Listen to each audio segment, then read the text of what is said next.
Hey there everyone, I'm Mr. J, also known as CrazeyHayzey on YouTube. Today I'm going to be talking about the fact that it's Victory Day. It's the 13th of June 2015, and on this day, exactly 10 years ago, Michael Jackson was completely acquitted of all child abuse charges. It was his Victory Day.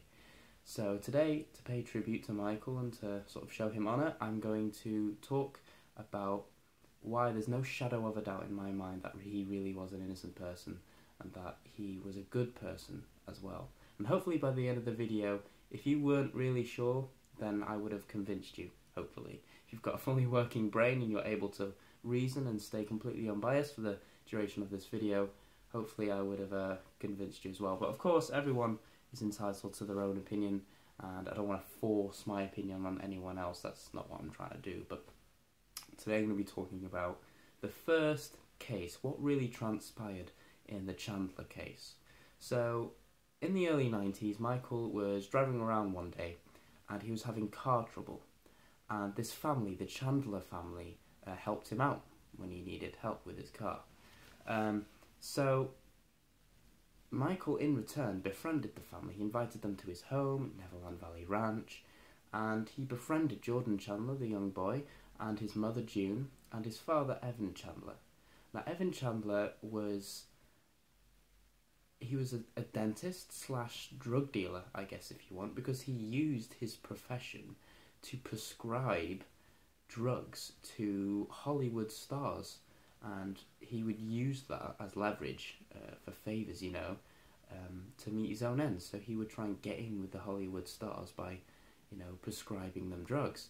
So he used to do that all the time, and he used to exploit these Hollywood stars. So when he met Michael Jackson, he was like, whoa, jackpot, So he kept on pressurizing Michael to do things for him, like buy him a new house, help him with his script writing, all these kind of things. And when Michael caught on that Evan was just using him, he cut Evan out the picture, as would anyone. Okay, now everything I'm saying in this video has been fact-checked. I'm going to leave you links to other unbiased fact-checked articles so you know exactly what I'm saying is the truth. Okay? Now, when Evan Chandler had been cut out of the picture by Michael, Michael still remained friends with June and Jordan Chandler. They had a completely platonic, innocent relationship, the three of them. But when Evan Chandler was cut out of the picture, he was obviously upset. But he still pursued to make something out of his connection to Michael, who was the most wealthiest, influential, iconic, talented person in the music industry, in the history of the world even. So he was determined, really, really determined. So he teamed up with a man called Barry Rothman. And Barry Rothman was a ruthless lawyer who had an extensive knowledge of child abuse cases. So Evan Chandler teamed up with him and worked with him for months, and they created, out of something that was non-existent, they created out of thin air a airtight case which would have seen Michael's name really dragged through the mud. So Evan returned to Michael and said, if you don't give me what I want, I'm going to go to the press and tell the world that you abused my son. Now let's just stop there for a second. If you're a parent and you're watching this video and your child was being abused, would you go to the press or the police? It'd be the police, wouldn't it? No one in their right mind would go to the press and say, my son's being abused by Michael Jackson.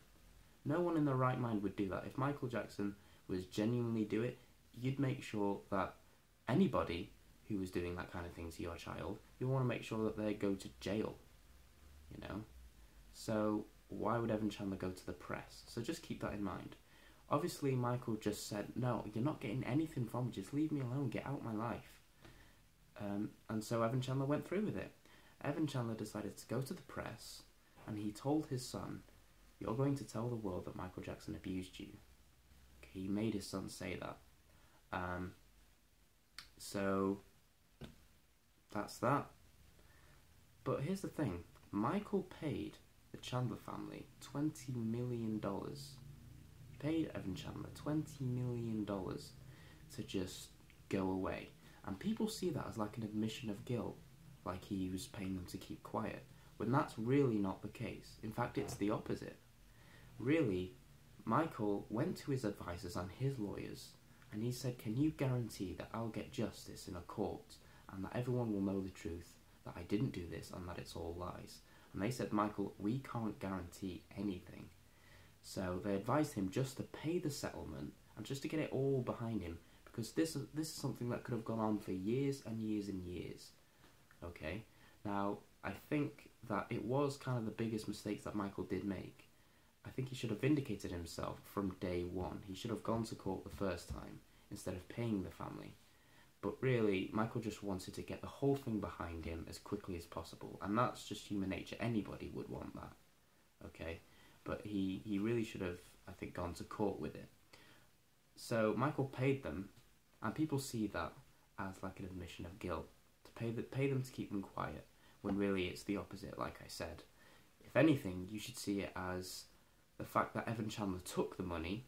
You should see that as evidence for his deceit, that Evan Chandler really did make up this lie. Because no parent in their right mind would settle for any amount of money if their child was genuinely being abused. So I can't really say more than that. And I could really just rest my case on this premise. You can't call, I've got it here, you can't call a man guilty unless it's been proven. Michael Jackson was tried, his accusers were assembled for questioning and statements, but he was completely acquitted of all charges in the US court of law by a jury convinced by his total innocence. Every other case never made it to court on its own merit. They fell apart because of lies, inconsistencies, or insufficient evidence. So Michael's innocence really does need to be respected, really. And also, Michael was assigned a psychologist. They sent a psychologist to analyse Michael. And Dr. Katz confirmed that he didn't fit an abuser's profile. He was described as a regressed 10-year-old himself. People who take advantage of children have predatory behaviours and characteristics, none of which existed in Jackson. His personality made it extremely unlikely for him to be a sexual abuser. He was extremely bashful and kind-hearted. He was prudish and easily embarrassed by lascivious connotations. He didn't fit the paedophile profile at all. So I can't say more than that. So there's no evidence to say that Michael Jackson did that. It was highly unlikely that he did. So that is what makes it, without a shadow of a doubt, totally impossible that Michael Jackson could have done that. Michael says himself that he does love children, but in a completely innocent way. He's helped millions of people around the world with his music. He touched millions of lives with his music, and he's helped hundreds of thousands, if not millions, of children around the world. He's helped cancer kids and all kinds of children, disadvantaged children from around the world. So if that isn't evidence to say that he's a good person, I don't know what is. And there was a woman that reached out to Michael because her son was dying. The doctors told her to prepare for his funeral because he had cancer and he was going to die soon. So she reached out to Michael and she said, I need help. So Michael gladly helped her, and he helped her son get better. Doctors told this boy that he was going to die. Yeah? So the woman reached out to Michael, and Michael started to help. He got better. He got rid of the cancer. No more cancer. That was because of Michael. If that's not evidence that he was a good person, I don't know what is. And after Michael did that for that woman, she turned around and said that Michael abused him, the young boy. Can you believe that? And this is what makes me feel so sorry for Michael, because he did such a sweet, amazing thing for a boy who was going to die, and the woman, the mother, turned around and said that. all for the sake of money. So, in 2005, Michael went to court. He learnt from his first mistake. He went to court and he was completely acquitted, vindicated. And as soon as he was vindicated, he won that victory, all the other accusers just started to drop like flies. So there was no more, or very little more people saying that Michael abused their children. And he was completely acquitted, and he would never have to set foot in a court again for such a silly, silly accusation. So that is why I believe Michael was completely innocent. So I hope you believe it too. So anyone who watching who wasn't sure before, I hope you're convinced that he was an innocent person.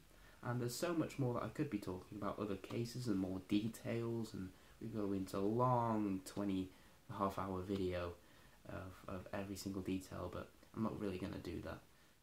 But what I would like you to do is, as tribute towards Michael, on your wrist, write 6/13 Victory Day, and do the victory sign, and post a selfie to our Facebook page, Michael Jackson Forever, King of Pop, and hashtag it Victory Day for MJ. So, yeah, thank you very much. Once again, I'm Mr. J, and yeah, I hope you've had a nice time watching this video, and I'll see you again soon. Bye.